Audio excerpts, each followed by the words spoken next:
नमस्कार, मैं Mahavir Singh, associate professor government Lohia college Churu, Lohia महाविद्यालय चूरू के सभी एमकॉम फाइनल ईयर के नियमित विद्यार्थियों का स्वागत करता हूं। प्रिय विद्यार्थियों, ये लीनियर प्रोग्रामिंग की सिंप्लेक्स विधि की टेबल जो फर्स्ट है वो हमने पिछले व्याख्यान में समझी थी। आपको मैंने अच्छी तरीके से पूरी सिंप्लेक्स टेबल फर्स्ट बनाना आपको सिखाया था। आज के इस वीडियो में हम आगे की जो टेबल हैं, जब तक सॉल्यूशन नहीं आ जाए तब तक की जितनी टेबल बनेंगी वो आज के इस वीडियो में हम बनाना सीखेंगे। ये जो प्रथम टेबल बनाई गई थी वो टेबल आपके सामने है, जिसमें S2 आउटगोइंग रहेगा, X1 इनकमिंग रहेगा, यानी S2 की जगह X1 वेरिएबल आ जाएगा। प्रोग्राम वेरिएबल में जब हम नया वेरिएबल इंट्रोड्यूस करेंगे तो S2 की जगह X1 आ जाएगा। S2 चूंकि आउटगोइंग है और X1 है वो इनकमिंग है। की कॉलम पुराना जो है वो X1 है और की रो S2 है। की नंबर 3 है। ये की कॉलम, की रो और की नंबर अपने को अगली टेबल बनाने के लिए हर जगह इनकी आवश्यकता होगी। नेट इवैल्यूएशन रो में 60, 50, 00 वैल्यूज हैं। चूँकि सबसे बड़ी धनात्मक वैल्यू की कॉलम थी, सबसे छोटा रेशियो धनात्मक रेशियो यानी S2 पंक्ति का रेशियो सबसे छोटा था, इसलिए S2 पंक्ति आउटगोइंग हो जाएगी, वो की रो कहलाएगी। ये सब बातें अपन पिछले जो है उस टेबल में अपन देख चुके हैं। आज हम टेबल सेकंड बनाना सीखेंगे फर्स्ट के आधार पर। प्रिय छात्रों, यदि आपने दो टेबल फर्स्ट और टेबल सेकंड आपने ढंग से बनानी सीख ली तो आगे की सभी कितनी भी टेबल बने, वो जो सेकंड टेबल आपने बनानी सीखी है उसके जो नियम और तरीके हैं वही आगे की हर टेबल में लागू होते हैं। इसलिए ये बहुत इंपॉर्टेंट टेबल है आपको पूरे चैप्टर को समझने के लिए। तो हम पहली टेबल बहुत अपने विस्तृत रूप से अच्छी तरह से समझी थी, सेकंड टेबल को भी अपन अब बनाना सीखते हैं। क्योंकि अभी हमने जैसे बताया कि S2 की जगह X1 आएगा तो हम S2 प्रोग्राम वेरिएबल के स्थान पर X1 रख देंगे और S1 वेरिएबल ऐसा कैसा लिख दिया S1। तो प्रोग्राम वेरिएबल के तो दोनों चीज़ें हो गई कंप्लीट। इसके बाद में दूसरा कॉलम आता है कंट्रीब्यूशन पर यूनिट। अब S1 का कंट्रीब्यूशन तो 0 है, ये अपने को पहले ही पता है। X1 का कंट्रीब्यूशन 60 है, प्रति इकाई लाभांश X1 का 60 है तो 60 लिख दिया। क्यों यहाँ पर मात्रा लिखनी होती है, ये मात्रा यहाँ पर कितनी आएगी, ये हमारा जो है उसको समझने की बात है। अब देखिए, आपको ये दो कॉलम हमने भर दिए, प्रोग्राम वेरिएबल और C पर यूनिट। ये तो बिल्कुल हमारे जैसे देख करके हमने फिक्स करके कर दिए। आगे के जितने भी हमारे कॉलम्स हैं जैसे Q, X1, X2, S1, S2 ratio वगैरह, ये हम कॉलम वाइज नहीं देख करके हम रो वाइज देखेंगे।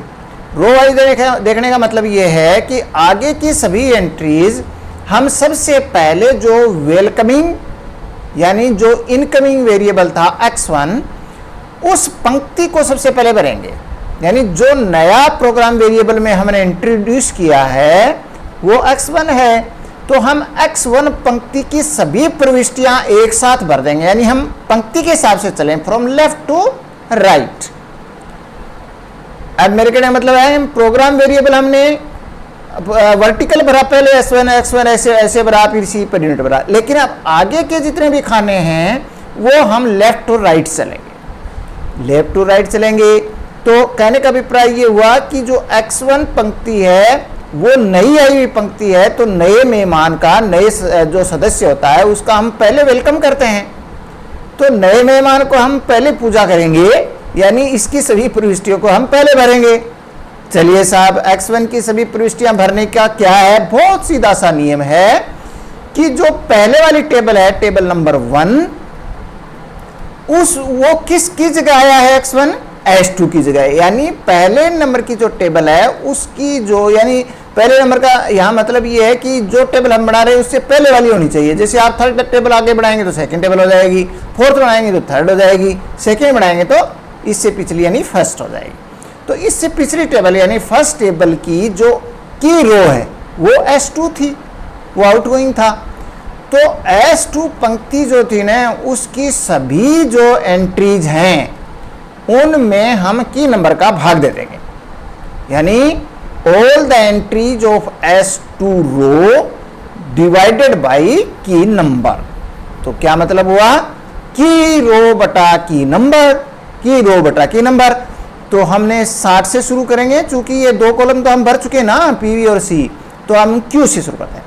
तो अब लेफ्ट टू राइट चलेंगे तो देखिए 60 में 3 का भाग दिया 20 आया, 3 में 3 का भाग दिया 1 आया, फिर 2 में 3 का भाग दिया 2/3 आया, फिर 0 में 3 का भाग दिया तो 0 आया, और फिर 1 में 3 का भाग दिया तो 1/3 आया। हेलो साहब, X1 पंक्ति पूरी हो गई। X1 पंक्ति की जैसे मैंने आपको बताया PV और C तो हम सीधे पहले भर लेते हैं, उसके बाद आपको लेफ्ट टू राइट पहले X1 पंक्ति को भरना होता है। तो उसकी पुरानी पंक्ति जो है जिसको हम की रो बोलते हैं उसके सभी एंट्रीज में आप क्या करो, की नंबर का भाग दे दो। तो इस तरीके से ये 20, 1, 2/3, 0 और 1/3 आ गया, राइट। सिंपल सी हुई, एक पंक्ति अपने भर ली। अब हमारे को एक पंक्ति S1 और भरनी है।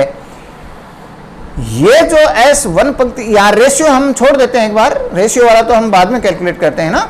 अभी आपको यहां तक कि S2 तक भरने हैं, यानी Q से लेकर S2 तक का काम आपको करना है। चलिए साहब, अब S1 पंक्ति की प्रविष्टियां भरते हैं।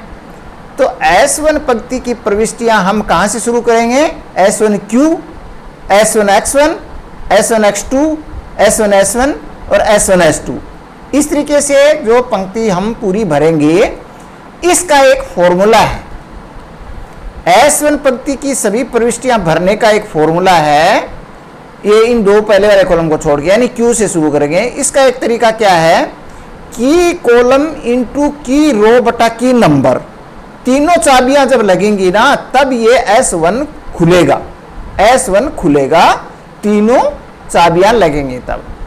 तो जो पुरानी S1 है टेबल फर्स्ट में, उसके हम Q से शुरू करेंगे और ओल्ड नंबर माइनस, यानी जो इस S1 पंक्ति के जो पुराना नंबर है उसमें से हम माइनस कर देंगे, फिर ब्रैकेट शुरू करेंगे, की कॉलम इंटू की रो बटा की नंबर। ये हमारा फॉर्मूला चलेगा और इससे S1 पंक्ति की सारी नई प्रविष्टियां आ जाएंगी। तो पहले तो आप क्या करो, पहले तो आप ये लिख लो S1X1, S1Q पहला। दूसरा, पहले तो आप हेडिंग लगाएंगे क्या, S1 पंक्ति की प्रविष्टियां। X1 वाले तो आपने कैलकुलेट करना मैंने बता ही दिया, ये आपका लिख रखा है अपने टेबल की रो में, की नंबर का भाग दे दिया। अब हम S1 पंक्ति की प्रविष्टियां, देखिए आपका हेडिंग लगा रखा है S1 पंक्ति की प्रविष्टियां।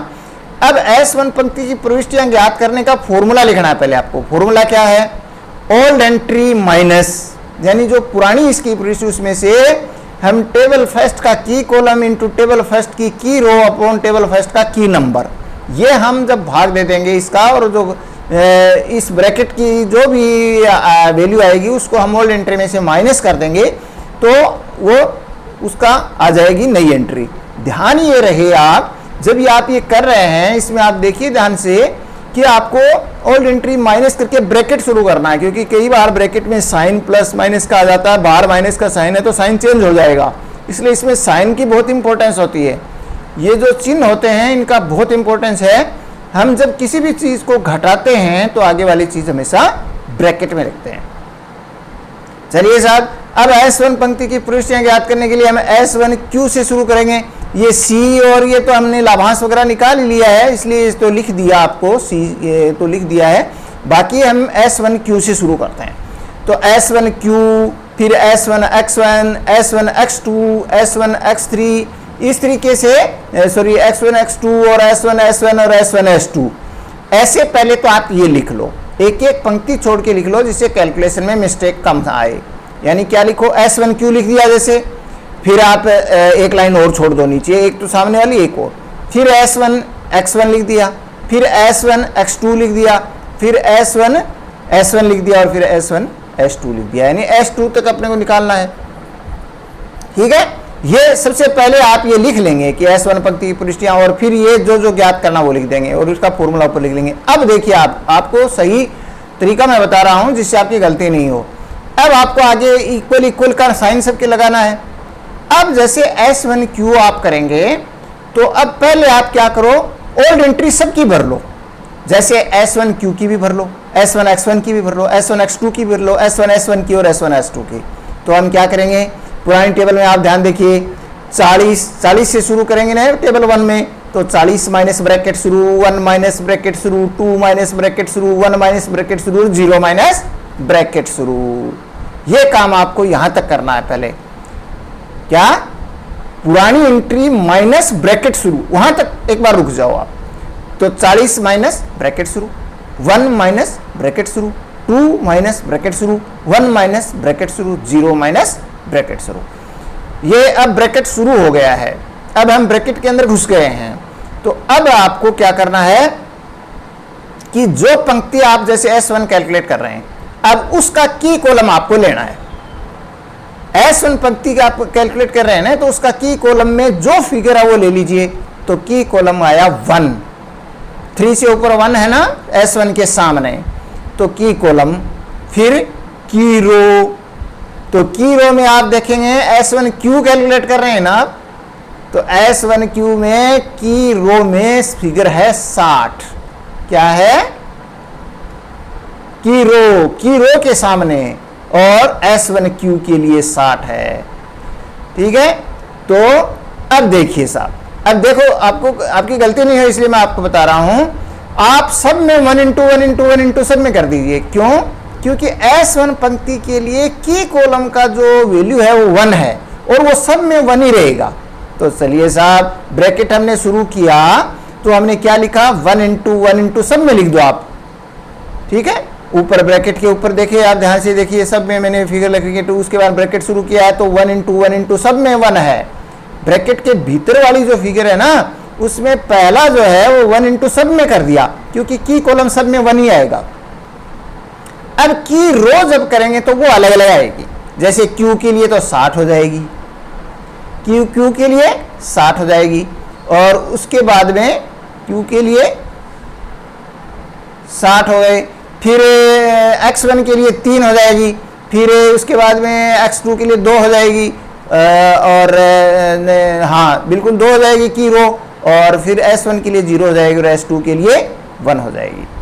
तो ये की रो आपको ऐसे कैसे उतारनी है, की कॉलम में तो 1 सब में उतारना है, लेकिन की रो में की जो सारी फिगर आप उतार दीजिए Q से लेकर, जैसे 60, 3, 2, 0, 1, कोई प्रॉब्लम नहीं हुई भाई। हमने पहले S1 की ओल्ड एंट्री सारी लिख ली, 40 माइनस ब्रैकेट शुरू, 1 माइनस ब्रैकेट शुरू, 2 माइनस ब्रैकेट शुरू, 1 माइनस ब्रैकेट शुरू, 0 माइनस ब्रैकेट शुरू। उसके बाद में हमें की कॉलम तो लिख लिया, की कॉलम लिखना है, तो की कॉलम में एक 1 है वो सब में आएगा, तो 1 इंटू 1 इंटू 1 इंटू सब में कर लिया। उसके बाद में की रो पूरी भर ली हमने, की रो हमने शुरू कर लिया Q से लेकर के, तो ये 60, 3, 2, 0, 1 भर लिया, और नीचे सब में की नंबर 3, 3, 3 सब में भर दो। ये लो साहब, ये सब में नीचे 3 बटा 3 बटा 3 बटा 3 सब में करना है। अब आप ध्यान से देखेंगे तो इसमें जोर नहीं आएगा, आपको ओल्ड नंबर में से माइनस करना है। फिर जैसे की कॉलम 1 सब में एक जैसा है और नीचे की नंबर सब में एक जैसा है, तो ऊपर सब में 1 इंटू 1 इंटू 1 इंटू आया, और नीचे सब में बटा 3 बटा 3 बटा 3 आया, तो सेम फिगर आई। अब केवल की रो है उसकी फिगर डिफरेंट है। इस तरीके से जब हम माइनस करेंगे तो आप ध्यान देखिए, ये आपको मैंने विशेष तौर से मैं जोर देकर के कह रहा हूं कि आप जब ये कोई भी चीज़ माइनस करते हैं तो आगे वाली चीज़ हमेशा आप ब्रैकेट में रखिए, जिससे ब्रैकेट के अंदर का कोई भी वैल्यू अगर प्लस आता है, बाहर माइनस है तो माइनस का फिगर हो जाएगा, और ब्रैकेट के अंदर कोई फिगर माइनस किए तो माइनस माइनस इंटू प्लस हो जाएगा। ये और कई बार ब्रैकेट के अंदर कोई फिगर होती है वो 0 से मल्टीप्लाई होती है 0 हो जाती है। तो इस तरीके से जब हमने इनको करेंगे तो ये S1 पंक्ति की सारी प्रविष्टियां आ गई। अब देखिए आप, अपन देखते हैं आगे वाली जो टेबल के ऊपर जब हम पहुंचेंगे ये देखिए, ये जो सिंप्लेक्स टेबल सेकंड बनी वो यहाँ है। अपने टेबल सेकंड बना रहे हैं, ये देखिए ये बन गई। तो इसके अंदर अपने x1 तो अपन कैलकुलेट कर ही चुके थे पहले, और ये S1 पंक्ति की भी ये सारी प्रविष्टियां आ गई। क्या क्या? 20, 0, 4/3, 1, -1/3, यहाँ तक S1 और X1 दोनों पंक्तियां आ गई। अब हमें तीसरी पंक्ति NER नेट इवैल्यूएशन रो का पता लगाना है। नेट इवैल्यूएशन रो निकालने का बिल्कुल वही तरीका है जो हमने टेबल फर्स्ट के अंदर सीखा था। जब फर्स्ट टेबल के अंदर हमने NER कैसे निकाली थी, एक बार मैं दोबारा बता देता हूं आपको। प्रथम टेबल की NER निकालने के लिए हमने क्या किया था कि, और NER आपको कहां से निकालनी है? जो वेरिएबल्स हैं जैसे x1, x2, इन कॉलम्स की NER निकालना है आपको। C और P और Q इनका NER नहीं निकालना। NER अपने, इसलिए अपने NER को कहां तक खींच के ले गए? Q तक इसको बंद कर दिया। फिर x1 से ही कैलकुलेट करेंगे। तो NER कैलकुलेट करने का बहुत सीधा सा तरीका ये होता है कि जैसे x1 के नीचे जो दो फिगर हैं 0 और 1, ये S1 पंक्ति की और x1 पंक्ति की दो फिगर हैं 0 और 1। हमें क्या करना है कि ये जो 0 है उसको इधर वाले कंट्रीब्यूशन से मल्टीप्लाई करना है। जो लेफ्ट साइड में कंट्रीब्यूशन है प्रत्येक पंक्ति का, उससे तो आपको मल्टीप्लाई करना है। जैसे 0 को 0 से मल्टीप्लाई करेंगे और 1 को 60 से करेंगे और मल्टीप्लाई करके जोड़ देंगे तो जोड़ आएगा कितना? 60 आएगा। 0 × 0 0 और 1 × 60 60 आएगा। दोनों का जोड़ 60 आएगा। इस जोड़ को हम ऊपर वाले कंट्रीब्यूशन में से घटा देंगे। ऊपर जैसे x1 का कंट्रीब्यूशन ही तो है ना 60 और 50, और ये x1 x2 के कंट्रीब्यूशन है 0 0। तो 60 में से 60 को माइनस करेंगे तो नीचे NER आ जाएगा 0। समझ गए आप? ऐसे ही आप देखिए x2 का कॉलम लो। x2 के कॉलम में दो फिगर है, एक 4/3 है और एक 2/3 है। 4/3 को ऐसे ही आप C से मल्टीप्लाई करो, जो लेफ्ट साइड में है 0 C पर यूनिट वाला कॉलम, उससे। यानी कहने का मतलब ये हुआ कि वेरिएबल वाले कॉलम को आप कंट्रीब्यूशन पर यूनिट के कॉलम से गुणा करते हो और जोड़ लेते हो गुणनफल को, फिर ऊपर वाले कंट्रीब्यूशन में से उसको घटा देते हो। तो 4/3 को 0 से किया तो 0 आया, 2/3 को 60 से मल्टीप्लाई किया तो 40 आया, राइट। अब 40 को 50 में से हम माइनस करेंगे तो नीचे आएगा 10, राइट। फिर S1 का ले लो, ऐसे S1 को C से फिर मल्टीप्लाई करो तो 1 को 0 से किया 0, 0 को 60 से करा 0 और ऊपर वाले 0 में से माइनस किया 0 को तो 0 आ गया। ऐसे 1/3 को 0 से गुणा करोगे -1/3 को S2 के लिए तो 0 आएगा, और 1/3 को 60 से गुणा करोगे तो 20 आएगा। दोनों को जोड़ेंगे तो टोटल 20 होगा, लेकिन 0 माइनस से इसको घटाएंगे तो माइनस का 20 आएगा। जैसे मैंने आपको बताया किसी भी चीज में से जब हम घटाते हैं आगे वाली चीज तो ब्रैकेट में होती है, तो 0 माइनस जब हम करेंगे 0 माइनस 20 तो फिगर आएगा माइनस का 20। तो ये NER वाली पंक्ति भर गई। पहली पंक्ति अपनी x1 की भरी, फिर हमने S1 भर लिया और अब NER भर लिया। अब आपको यहां पर क्या सोचना होता है, हम हर टेबल की जो NER क्यों कैलकुलेट करते हैं कि हमारी ये टेबल हमें ऑप्टिमम सॉल्यूशन देती है या नहीं देती।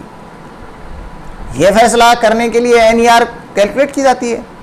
अब यहां पर हमें यह फैसला कैसे देती है कि इसका जब हम मैक्सिमाइजिंग की कोई प्रॉब्लम को सॉल्व कर रहे होते हैं तो जब तक सभी NER की प्रविष्टियां 0 और माइनस नहीं आ जाती हैं, या तो 0 हो सब या माइनस में हो, तब तक हमें आगे टेबल कैलकुलेट करनी ही पड़ेगी। वो टेबल ऑप्टिमम सॉल्यूशन नहीं देती है।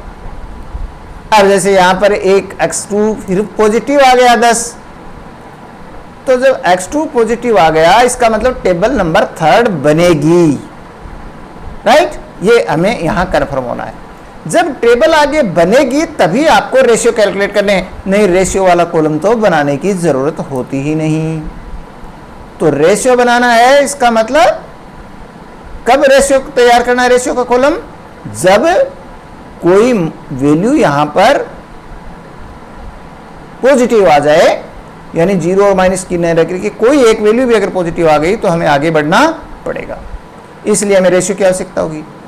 अब हमें जब टेबल नंबर 3 बनाना है तो उसके लिए अपन क्या करेंगे, क्योंकि ये टेबल जो सॉल्यूशन नहीं देती है, that means it this table is locked, ये टेबल के ताला लग गया और ताले को खोलने के लिए हमें 3 चाबियों की आवश्यकता होगी। क्योंकि ये ताला लगी हुई टेबल है तो आगे आपको इसको खोलने के लिए यानी 3rd टेबल बनाने के लिए आपको 3 चाबियां चाहिए। जब 3 चाबी लगेंगी तब ये टेबल खुलेगी। 3 चाबियां बनाइए साहब। पहली टेबल बनाते हैं, पहली चाबी बनाते हैं हम की कॉलम की। तो जो सबसे बड़ा धनात्मक, सबसे बड़ा पॉजिटिव जो वैल्यू है वो 10 थी, तो 10 वाला पूरा कॉलम की कॉलम हो गया, यानी x2 वेरिएबल जो है ऊपर लिखा हुआ है x2 वाला कॉलम, इसके सारे फिगर्स की कॉलम के फिगर हो गए। ठीक है साहब, तो की कॉलम तो ये हो गए। एक चाबी तो बन गई सीधी देखने से ही। दूसरी चाबी निकालने के लिए हम रेशियो निकालेंगे, तो की कॉलम की एंट्रीज का भाग हम क्यू में देते हैं, क्वांटिटी में देते हैं। तो जैसे 20 में 4/3 का भाग देंगे तो इंटू 3/4 होगा, तो 15 वैल्यू आएगी रेशियो। तो हम रेशियो कैलकुलेट करते हैं, तो क्वांटिटी भाग की कॉलम, तो 20 भाग 4/3 यानी गुणा 3/4, तो आ गए 15। फिर 20 भाग 2/3 यानी 20 गुणा 3/2, तो ये आ गई 30। अब रेशियो आया 15 और 30। इसमें से जो सबसे छोटा पॉजिटिव होता है वो हमारा की रो होती है। तो इसका मतलब 15 सबसे छोटा पॉजिटिव है, तो 15 वाली जो रो है इसका मतलब S1 रो। S1 रो तो आपकी हो गई की रो। S1 रो क्या होगी? की रो होगी। और ऊपर से जैसे था x2 कॉलम, ये की कॉलम हो गया। दोनों जहां भिड़ते हैं वो की नंबर हो गया। जैसे S1 पंक्ति और x2 कॉलम कहां भिड़े? 4/3 पर, तो 4/3 हो गया की नंबर। इस तरीके से तीनों चाबियां हमने बना ली, की कॉलम, की रो और की नंबर। अब यहां पर एक फैसला अपने को कर लेना है। जैसे मैंने आपको बताया, रो विल गो, रो गो हो जाएगा, तो रो थी S1, की रो थी S1, तो की रो विल गो, तो S1 तो गो हो जाएगी। जाओ आउटगोइंग, आउटगोइंग कर देंगे S1 को, तो ठीक है, S1 को आउटगोइंग कर देंगे। और की कॉलम विल बी वेलकम्ड, की कॉलम वेलकम, की कॉलम वेलकम, यानी x2 को वेलकम करेंगे। तो नई टेबल के अंदर x2 तो प्रोग्राम वेरिएबल में एंटर हो जाएगा और S1 आउट हो जाएगा। S1 की जगह आपको x2 को बैठाना है प्रोग्राम वेरिएबल में, राइट। तो हमने यही फैसला कर दिया, इनकमिंग वेरिएबल होगा x2, आउटगोइंग वेरिएबल होगा S1। S1 की रो है, x2 की कॉलम है। यह फैसला हमने टेबल सेकंड के अंदर। अब हम टेबल 3rd पर आएंगे। अब देखिए, आपको याद हो जाना चाहिए बात कि 3rd टेबल जब हम बनाएंगे तो प्रोग्राम वेरिएबल में S1 की जगह हमने बैठा दिया x2 और x1 नीचे है, वो तो x1 ऐसा कैसे ही लिखेंगे। ये देखिए आप, ये टेबल नंबर 3rd में हमने S1 की जगह x2 रख दिया और x1 तो x1 की जगह x1 ही रहेगा। तो प्रोग्राम वेरिएबल और C तक आपको वैसे ही भरना है। x2 का C है 50, भर दिया। x1 का C पर यूनिट है 60, 60 भी भर दिया। अब आगे की कार्रवाई तो आपको वैसे करनी है जैसे मैंने टेबल में बताई थी। आगे की कार्रवाई की मैंने एक बहुत बड़ी इंपॉर्टेंट बात आपको बताई थी कि हमारा जो नया मेंबर आया है वो x2 आया है, तो नए मेंबर का स्वागत तो करेंगे नहीं भाई पहले, तो हम पहले तो x2 पंक्ति को भरेंगे। x2 पंक्ति को जब हम भरेंगे तो इसका नियम मैंने आपको बताया था कि जो नया वेरिएबल आता है उस पूरे की पंक्ति को भरने का बहुत सीधा सा नियम ये है कि चूंकि वो जो आया है वो पुराने वाली की रो से आया है, तो उस की रो की जितनी भी एंट्रीज हैं उसमें हम की नंबर का भाग दे देते हैं तो वो पूरी की पूरी पंक्ति आ जाती है। जैसे पुराने वाली जो S1 है, उस S1 को आप देखिए, और ये टेबल सेकंड जो है उसकी S1 की जो जितने भी है ना, जैसे 20, 0, 4/3 ये सब है, तो इन सब के अंदर 20 से शुरू करना अपने को, Q से। इन सब में 4/3 का भाग दे दो। तो जैसे 20 में 4/3 का भाग देंगे तो इंटू 3/4 होगा तो 15 आ जाएगी, यानी Q के नीचे तो 15 आ जाएगा। फिर X1 जो है यानी X1 के नीचे, तो ये पूरी लाइन के अंदर ही आप भाग दे दो 4/3 को। 0 में 4/3 का भाग दोगे तो 0 ही आएगा, 4/3 में 4/3 का भाग दोगे तो 1 आएगा, 1 में 4/3 का भाग देंगे तो 3/4 आएगा, और -1/3 में 4/3 का भाग देंगे तो -1/4 आएगा। ये लो साहब, -1/4 आ जाएगा, और ये S1 की जगह X2 पंक्ति बढ़ गई। और ये देखिए हमने X2 पंक्ति को ऐसा कैसा रख दिया, इसमें 15, 0, 1, 3/4 और माइनस का 1/4। ये आपके सामने है X2 पंक्ति आपके सामने है। अब बात आती है वही, क्या बात आती है कि हमें X1 पंक्ति और भरनी है, तो हम ऊपर हेडिंग लगाएंगे X1 पंक्ति की प्रविष्टियां, ये तो हेडिंग लगा लेंगे। फिर formula old entry minus bracket शुरू की कॉलम इनटू की रो बटा की नंबर, ये बिल्कुल आप एकदम कंठस्थ कर लो। ऑल्ड एंट्री माइनस की माइनस ब्रैकेट शुरू इनटू की कॉलम इनटू की रो बटा की नंबर ब्रैकेट बंद। तो इस फॉर्मूले से हम दूसरी पंक्ति को निकालते हैं। ये आप लिखने के बाद फिर आप हर लाइन में लिख लो पहले, क्या X1Q इज इक्वल टू, ऐसे लिखो पहले X1Q इज इक्वल टू, फिर एक लाइन छोड़ दो नीचे, X1 इक्वल टू एक लाइन छोड़ दो, X1X2 एक लाइन छोड़ दो, और X1S1 एक लाइन छोड़ दो, और X1S2 फिर एक लाइन छोड़ दो। ये इक्वल टू करके आप लिख दो, और उसके बाद फिर मैंने कहा ओल्ड एंट्री माइनस ब्रैकेट शुरू, यहां तक करना आपको। तो आप क्या करोगे, वो जो टेबल सेकंड है उसके दूसरे वाले जो X1 वाला जो है उसमें आपको 20 से शुरू करना ना, तो अपन लिखेंगे X1 पंक्ति की निकाल रहे हैं, तो जो पंक्ति निकाल रहे हैं उसकी ओल्ड वैल्यू लेते हैं। तो 20 माइनस ब्रैकेट शुरू, 1 माइनस ब्रैकेट शुरू, 2/3 माइनस ब्रैकेट शुरू, 0 माइनस ब्रैकेट शुरू, 1/3 माइनस ब्रैकेट शुरू। ये पूरी लाइन लिख लिया हमने, इसमें तो कोई जोर ही नहीं है ना, ओल्ड नंबर में से माइनस माइनस माइनस माइनस करके ब्रैकेट शुरू लिख दिया। ठीक है, अब ब्रैकेट शुरू हो गया। ब्रैकेट शुरू होने के बाद में मैंने आपको बताया था कि ऊपर अपन ने एक फॉर्मूला क्या है, की कॉलम इनटू की रो बटा की नंबर। तो इसमें ध्यान क्या रखने की, मैंने जैसे आपको बताया था कि कॉलम हम की जो एक फिगर हम लिखेंगे वो सब में आपको लिख लेनी है। जैसे पिछले जो टेबल में लिखा था 1 इंटू 1 इंटू 1 इंटू सब में लिख लिया। ऐसे ही आप इसके अंदर की नंबर कौन सा है जो कि X1 के सामने आता है, वो 2/3 है।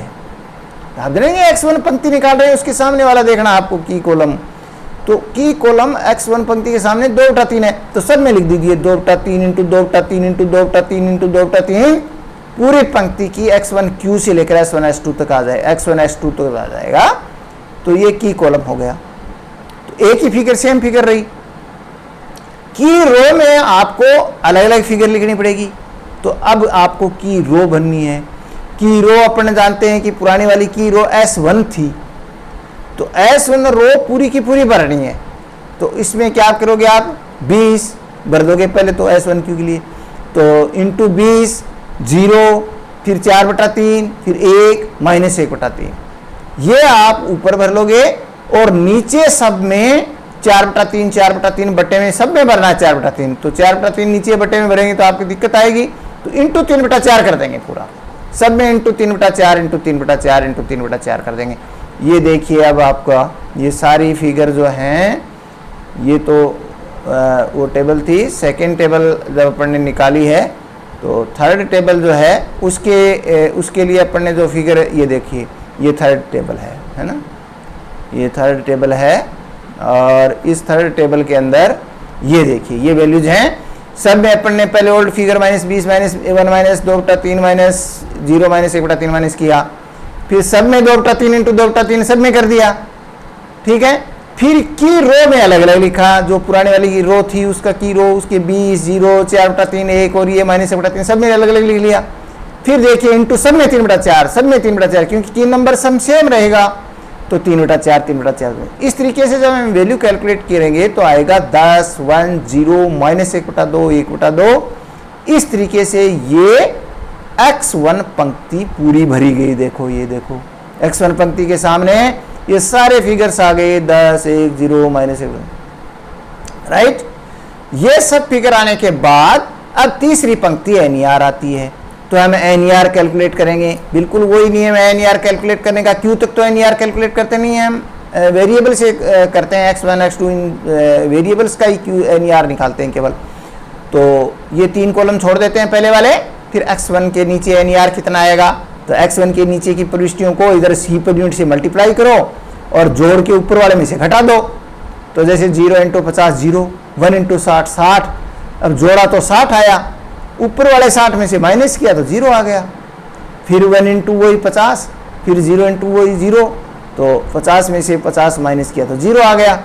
इस तरीके से आपने ये नीचे माइनस का 15 आ जाएगा और नीचे माइनस का 35 आ जाएगा, क्योंकि 3/4 को 50 से मल्टीप्लाई करोगे, फिर इसी तरीके से 60 को -1/2 से मल्टीप्लाई करोगे, फिर दोनों को जोड़ोगे तो माइनस हो जाएगी चीज़, फिर 0 में से उसको माइनस करोगे तो वो माइनस की फिगर आ जाएगी नीचे 15/2, ऐसे ही माइनस का 35/2। तो ये आप ध्यान रखें कि NER निकालते टाइम उस कॉलम की जितने भी फिगर्स होते हैं उनको लेफ्ट साइड के आपके C पर यूनिट वाले से संबंधित से मल्टीप्लाई करो और फिर उनको मल्टीप्लाई करके जोड़ लो। ये जो जोड़ आ जाए उसको ऊपर वाले में से कंट्रीब्यूशन में से माइनस करेंगे। तो माइनस करेंगे तो चूंकि अपने को वो बात वही है कि अपने को आगे ब्रैकेट लिखना है और उसमें माइनस करेंगे तो चिन्ह चेंज हो जाएंगी। तो ये ध्यान रखने की बात है, चिन्हों का विशेष ध्यान रखने की बात है, क्योंकि जब कोई भी चीज़ को आप जैसे यहाँ पर क्या किया हमने कि भाई 60 में से माइनस किया, जैसे तो अपन क्या लिखा 60 माइनस, फिर आप ब्रैकेट शुरू कर दो।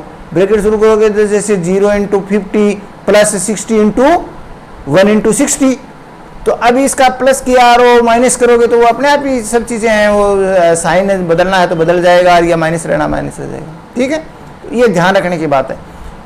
अब ये करने के बाद में क्या हुआ कि आपकी NER आ गई।